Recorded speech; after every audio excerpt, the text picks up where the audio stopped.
Hello everyone! Flex ko lang tong metal door na self-made niya.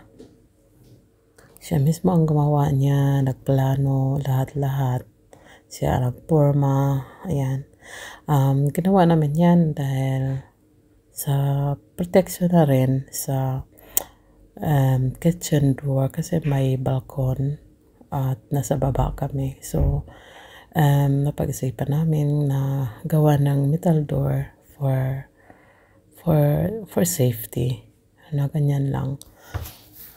Maganda naman yung paggagawa niya. Natagalan lang sa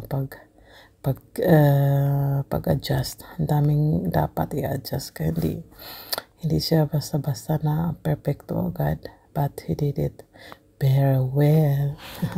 Galing niya, no? Ang ganda-ganda pa ng door na yan. Siya lang gumawa talaga niyan. So proud of him.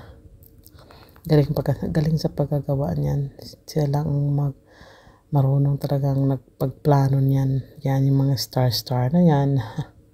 O, diba, galing. At saka yung yung patawag niyan, yung dapat ipasok yung metal stick. Ang tawag niyan, di ko alam. Pero,